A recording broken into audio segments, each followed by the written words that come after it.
தங்கத்தை கொடுத்தாலே பத்தாதுன்னு சொல்ற காலமா. ஒரு பொண்ணை நம்ம கல்யாணம் பண்ணி கொடுக்கணும்னா இப்ப மாப்பிள்ளை வேணான்னு சொல்லிட்டா பரவாயில்ல, நான் தங்கம் இல்லாம யார் கட்டிக்கிறாங்க? அதாவது மிடில் கிளாஸை பொறுத்தளவுக்கு சேவிங்ஸ் தான். நாங்கள் தங்கம் தான் அத்தியாவசியம். ஏன்னா தங்கம் இல்லைன்னா சேர்க்க மாட்டான் பொண்டாட்டி. இப்ப திடீர்னு நாளைக்கு முகூர்த்தம் வாங்கிதான் அவன் என்ன பண்ண. தங்கம் வாங்க முடியாத நிலை, ஆனா பெட்ரோல் வாங்கி பெட்ரோல் வாங்கலாம் வண்டியை ஓரம் தள்ளி விட்டு கூட படுத்து. தங்கமும் வேணாம் பெட்ரோலும். பெட்ரோல் வர்றது கேஸ் வர்றதுலாம் தட்டுப்பாடு ஆயிடுச்சுன்னா ஆட்டோமேட்டிக்காக அது ஏற. ஒர்க் ஃப்ரம் ஹோம் எங்களுக்கு மெயினாக அடிப்படும் ஆட்டோக்காரங்க. பெட்ரோலும் முக்கியம் தான், தங்கம். மோடி இந்தியாவுடைய பிரதமர் மோடி ஒரு வருஷத்துக்கு யாரும் தங்கம் வாங்காதீங்க அப்படின்னு சொல்லி ஒரு ஸ்டேட்மெண்ட் சொல்லியிருக்காரு. தங்கம் வாங்கினா இப்ப திடீர்னு ஒரு பொண்ணை கல்யாணம் பண்ணி கொடுக்கணும், ஒரு காது குத்துல வைக்கிறாங்க. அந்த காலத்துல தங்கத்தை வச்சுதான் காது குத்துல வைக்கிறாங்க. கல்யாணம் பண்ணி கொடுக்குற பொண்ணுக்கு சீர் வரிசை கொடுக்குறதுன்னா அப்புறம் நகை போடாம எப்படி கல்யாணம் பண்ணி கொடுக்க முடியும்? எப்படி வாங்காம இருக்க முடியும்? இல்ல வாங்க வேணாம்னு சொன்னா அவர் எத்தனை வந்து கொடுத்துட்டோம்னா வாங்க வேணாம்னு சொல்லுங்க. இல்ல ஒரு வருஷம் தானே சொல்றாரு. நாட்டு ஒரு நாளைக்கு என்ன நடக்குதுன்னு தெரியாத காலத்துல ஒரு வருஷத்துக்காட்டி எப்படிப்பா சொல்ல முடியும்? அவருக்கு தேவையில்லை, தங்கம் தேவையில்லையா? அவருக்கு ஃபேமிலி இல்ல, அவருக்கு தங்கம் தேவையில்லை. இப்போ இல்லாம பாமர மக்களுக்கு எல்லாம் ஃபேமிலி இருக்குது, அதனால தங்கம் கண்டிப்பா தேவை. பிரதமர் எல்லாம் வாங்கி கொடுத்துட்டா நாங்க வாங்காம இருக்கோம். நாங்கெல்லாம் ஏழைங்க, எங்க வாங்குறது? அவர் வாங்க வேணான்னு அவர் சொல்றாரு. அவ்வளவு விலை இருந்தா வாங்க முடியாது இல்லையா? சரிப்பட்டு வராதுதான். அது வாங்கணும் தானே. நாங்க பொண்ணுங்க வச்சுக்கிறோம், கல்யாணம் பண்ணி கொடுக்கணும், அதுக்கெல்லாம் வேணும் தானே. அது தேவைப்படுறவங்க வாங்குவாங்க, இல்லாதவங்க வாங்க வேணாம். சரி, அவர் சொல்லணும்னு சொல்லிட்டு அவசியம் இல்லை. ஒரு வருஷத்துக்கு தங்கம் வாங்கக்கூடாது. தங்கம் வாங்குற நிலைமையிலாகிறோம் நாங்க. சரி, வாங்க நிலைமையில இருப்பாங்கல்ல, அவங்கள கூட வாங்காதீங்கன்னு சொல்லி சொல்றாரு. ஒரு வருஷத்துக்கு வாங்காதீங்க. ஒரு வருஷத்துக்கு வாங்காதீங்க. ஒரு வருஷம் இல்ல 10 வருஷம்னாலும் நாங்க வாங்க போறது இல்ல. இப்படியே தான் உட்காந்து நெருங்க போறோம். என்னத்தான் நாங்க வியாபாரம் பண்றோம், நகை வாங்குறோம். அந்த அளவுக்கு ஒரு வாய்க்கும் வயிற்றுக்குமே எட்ட மாட்டேங்குது. அப்புறம் நாங்க எங்க இந்த நகை வாங்குறது, வீடு வாங்குறது? நம்ம சாதாரண ஆள் வாங்கணும்னு பிரச்சனை இல்ல, கல்யாணம் எல்லாம் வச்சுக்கிறவங்க வாங்கிதானே ஆகணும். பெட்ரோல் கோசம் தான் அவர் சொன்ன, நல்லதுக்கு தான் அவர் சொல்லியிருக்காரு. எல்லாரும் அது மாதிரி ஏத்துக்கணுமே. ஏத்துக்குனா ஓகே, அவர் சொன்னது நல்லதுக்கு தான் சொல்லியிருப்பாரு, அதை ஏத்துக்கணும். திடீர்னு கல்யாணம் வச்சுக்கிறவங்க என்ன பண்ணுவாங்க? அது நடைமுறைக்கு சாத்தியம் இல்லைல்ல. இப்ப திடீர்னு நாளைக்கு முகூர்த்தம் வாங்கிதான் ஆகணும், என்ன பண்ணணும்? வாங்கிதானே ஆகணும். ஏற்கனவே தங்கம் வாங்காம தான் இருக்கும். ஆமா, இந்த காதல போட்டுக்கிறதே மாசத்துக்கு 200 கட்டி 10 வருஷத்துக்கு முந்தி வாங்கினது. இப்ப எதுவுமே ஒரு குண்டு மணி கூட வாங்க முடியாத சூழ்நிலை. அவங்கள்ட்ட பணம் இருக்கு, அவங்க இது சேமிப்பு தான். இப்போ மோஸ்ட்லி சொல்ல போனா எல்லாரும் நகை ஒரு மிடில் கிளாஸா இருக்கிறவங்க பொறுத்த அளவுக்கு அவங்களுடைய ஆடம்பரத்துக்காகலாம் நகை கிடையாது.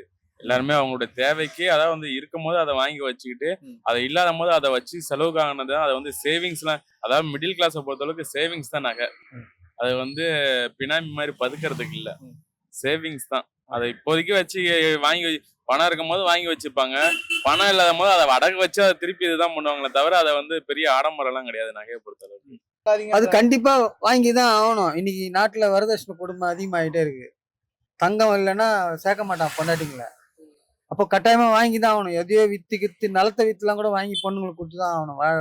வாழ வைக்கணும்னா அப்படிதான் நடக்குது இன்னைக்கு நாட்டுல. அவர் சொன்னாங்கலாம் கம்மி பண்ண மாட்டாங்க. நகை கடையில போய் பாருங்க கூட்டத்தை, எப்படி ஜனங்க ஏறாங்க. இன்னும் கூட்டம் குறையல. அது இவர் சொல்றதுனால ஸ்டாப் பண்ண மாட்டாங்க. அவங்க ஃபேமிலியில சுச்சுவேஷன் எப்படி ஃபங்க்ஷன் பண்ணி வச்சிருப்பாங்க. என்ன வருமானம் கூடுது, ஒரு பக்கம் சைட்ல வருமானம் கூடுது, அதை இன்வெஸ்ட் பண்றாங்க போயிட்டு.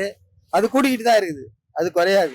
தங்கம் இல்லாம ஒரு கல்யாணம் திருமணம் நடக்கிறது கண்டிப்பா இல்ல, நடக்காது.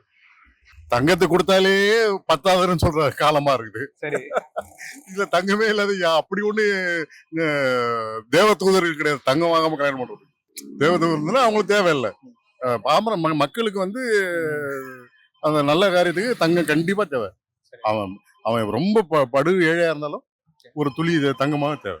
இப்போ தங்கம் அத்தியாவசியம் நினைக்கிறீங்களா, இல்ல பெட்ரோல் அத்தியாவசியம் அப்படின்னு? ரெண்டுமே முக்கியம் லைஃப்ல, ரெண்டுமே முக்கியம். ஏன்னா இது மனப்பொண்ணுக்கு தேவை, அது வண்டி ஓட்டுறதுக்கு தேவை. வெளியே போனா தானே சம்பாதிக்க பண்ணுங்க. வீட்டுக்குள்ளேயே உட்காந்துருந்தா எத்தனை நாளைக்கு உட்காந்துருக்க முடியும்? பெட்ரோலும் முக்கியம் தான், தங்கமும் முக்கியம் தான். மத்த சேவை எல்லாம் கம்மி பண்ணிக்கலாம். வெளியே போறது, சுத்தி பாக்குறது, அந்த அத்தியாவசிய ட்ரெஸ்ஸுங்க வாங்குறது தேவையில்லாத செலவு பண்றதெல்லாம் கம்மி பண்ணிக்கலாம். இதெல்லாம் கம்மி பண்ணணும்னு அவசியம் இல்ல. கொஞ்சமா செலவு பண்ணிக்கலாம். செலவு பண்ணாம இருக்க முடியாது, கொஞ்சமா செலவு பண்ணலாம். அதிகமா வாங்குற இடத்துல கொஞ்சமா வாங்கலாம், அவ்வளவு. ரெண்டுமே அவரு நம்ம நாட்டோட பிரதமர். அவர் தான் நம்மளுக்கு எல்லாத்தையுமே ரெண்டையுமே நம்மளுக்கு வாங்கி கொடுக்கணும். ஏன்னா ரெண்டையுமே வந்து மக்களுக்கு ரெண்டுமே முக்கியமானது. எல்லாரும் வேலைக்கு போகணும் வரணும் எல்லாமே பண்ணணும் போது பெட்ரோலும் தேவை. ஒரு பொண்ணை வந்து நம்ம கல்யாணம் பண்ணி கொடுக்கணும்னா இப்ப மாப்பிள்ளை வந்து வேணான்னு சொல்லிட்டா பரவாயில்ல. நான் தங்கம் இல்லாம யார் கட்டிக்கிறாங்க? இப்போ தங்கம் போட்டுதான் கட்டி கொடுக்க வேண்டிய சூழ்நிலை இருக்கு. இப்ப நிறைய பேர் வந்து கல்யாணம் வந்து புக்கிங் பண்ணி வச்சிருப்பாங்க. மண்டபத்தெல்லாம் புக்கிங் பண்ணி வச்சிருப்பாங்க. ஒரு வருஷத்துக்கு வாங்க வேணாம்னு சொன்னா அந்த மாப்பிள்ளை வேணான்னு சொல்லுவாரு. நகைய மாப்பிள்ளை வீட்டு அம்மா அப்பெல்லாம் வேணான்னு சொல்லிடுவாங்களா? தங்கம் நம்ம போட்டுதான் கட்டி கொடுத்தா வேண்டிய சூழ்நிலை இருக்கும். அப்ப வாங்க வேண்டிய சூழ்நிலை இருக்கு தானே எல்லாத்துக்குமே. எல்லாம் கஷ்டமும் இருக்குது. எல்லாத்தையுமே நம்ம பிரதமர் எல்லாத்தையுமே நம்மளுக்கு சரி பண்ணி கொடுக்கணும். அவரு அதான் நம்ம நாட்டோட பிரதமர். அவரை நம்மளுக்கு எல்லாத்தையுமே சரி பண்ணி கொடுக்கணும். தங்கமும் வேணும், பெட்ரோலும் வேணும். ரெண்டுமே நம்மளுக்கு வாழ்க்கைக்கு முக்கியம். ரெண்டுமே வேணும். தங்கத்தை விட்டு கொடுக்க மாட்டீங்க? தங்கத்தை விட்டு கொடுக்கணும்னா நம்ம இப்ப எனக்குன்னா நான் வாங்க முட்டுருவேன். நான் என் பொண்ணை கட்டி கொடுத்தா அதுக்கு போட்டு தானே ஆகணும், வேற வழி இல்லையே. அதுவும் இல்லாம நிச்சயதார்த்தம் முடிஞ்சிருச்சு, கல்யாணம் வைக்க போறோம். நம்ம கல்யாண டேட் எல்லாம் ஃபிக்ஸ் பண்ணியாச்சு.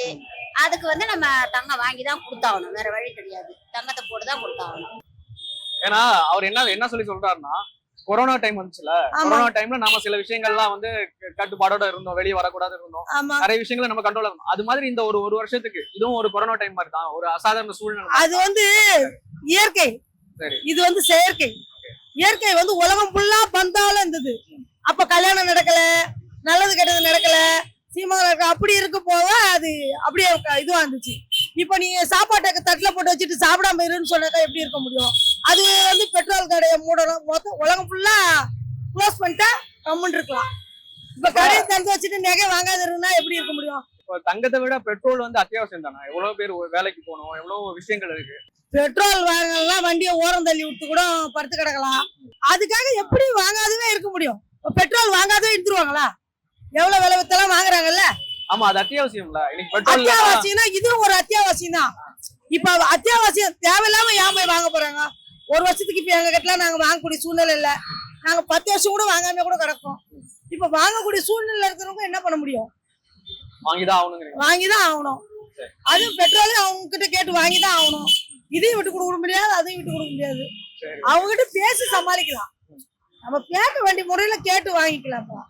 அதனால எதையும் வந்து அறவே பண்ண முடியாதுன்னா முடியாது இருக்க முடியாது. அது என்ன சாத்தியமாகாது.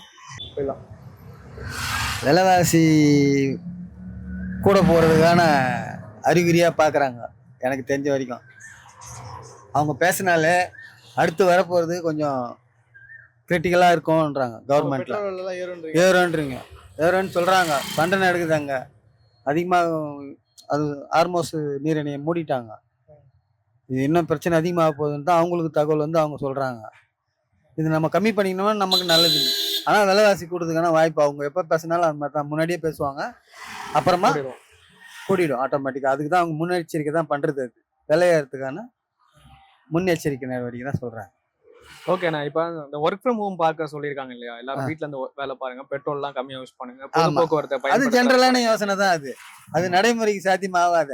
இல்ல, ஒருவேளை அந்த மாதிரி சூழல் வந்துச்சு அப்படின்னு சொன்னா உங்களுடைய வாழ்வாதாரம்லாம் எப்படி இருக்கும்? கண்டிப்பா பாதிக்கும். வேலையை போனாதான் எங்களுக்கு வருமானமே, அதனால கண்டிப்பா பாதிக்குமே. அது மாதிரி வரக்கூடாதுன்னு கடவுளை தான் வேண்டிக்கணும். பெட்ரோல் வர்றது, கேஸ் வர்றதுலாம் தட்டுப்பாடு ஆயிடுச்சுன்னா ஆட்டோமேட்டிக்கா அது ஏறதான் போகுது வேலை. இப்போ பெட்ரோலா தங்கமான்னு வந்தா நீங்க என்ன முடிவு எடுப்பீங்க? ஏன்னா பெட்ரோலும் அத்தியாவசியம். அப்படி இருக்கும்போது இதை எப்படி நம்ம புரிஞ்சுக்கலாம்? பெட்ரோல் தான் வாங்குவாங்க. தங்கம் வாங்க முடியாத நிலை, ஆனா பெட்ரோல் வாங்கிதான் ஆகணும். பெட்ரோல் வாங்கினாதான் அன்றாட வேலைக்கு போக முடியும். தங்கம் வாங்கி அதை வச்சு பீரோக்குள்ளதான் வைக்க போறோம். அதுவும் ஹெவியான ரேட்ல இருக்கு, அது ஒண்ணும் பண்ண முடியாதுல்ல.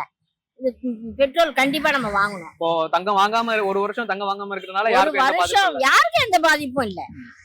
இப்ப இருக்கிற காலகட்டத்துல பேங்க்லயோ சேட்டு கடையிலயோ வச்சுக்கிற நகையை திருப்பினாலே போதுன்ற இடத்துலதான் இருக்காங்க எல்லாரும். தங்கம் தான் அத்தியாவசியம். ஏன்னா அதுல அத்தியாவசியம்ன்றது டெய்லி பயன்பாட்டுக்கு யூஸ் பண்றது நம்ம பெட்ரோல் தான். ஆனா தங்கங்கிறது நம்ம சேவிங்ஸ்ல போடுறது தான். அது வந்து மேபி ஜெனரேஷன் பொறுத்த வரைக்கும் அது இன்க்ரீஸ் ஆகிட்டே போயிடும் அதோட ரேட் காஸ்ட்.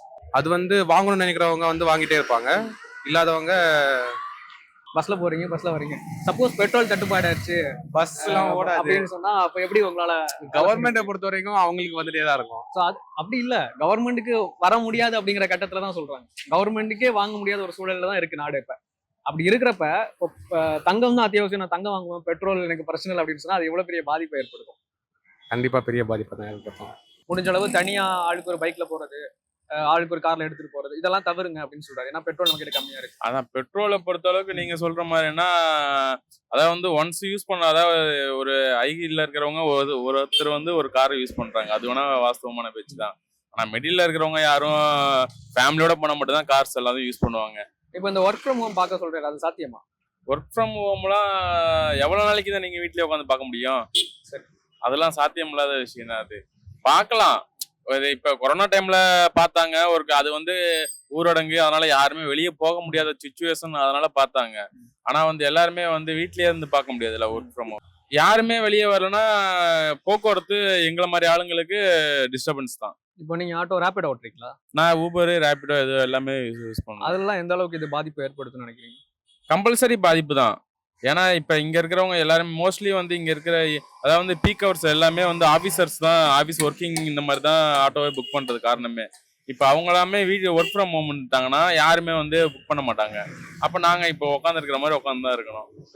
எங்களுக்கே வந்து சில டைம்ல வந்து சவாரி கிடைக்கும், சில டைம்ல சவாரி கிடைக்காது. இந்த நேரத்துலாம் பரவாயில்ல, சவாரி நல்லா ஓடிச்சு. இன்னைக்கெல்லாம் சவாரி நார்மல் தான். ஏதோ அப்படியே இப்ப வந்து இங்க வந்து அரை மணி நேரத்துக்கு மேலே அப்படியே உட்காந்துக்கிறேன். அடுத்த சவாரி இல்லாம அப்படியே உட்காந்துக்கிறேன். நாங்களும் இங்க இருந்து எவ்வளவு தூரம் நாங்க எம்டியா போக முடியும்? இங்க இப்ப இங்க என்ன ஒரு பக்கத்துல ஒரு கிலோமீட்டருக்குள்ள தூரத்துக்கு நாங்க எம்டியா போக முடியும்.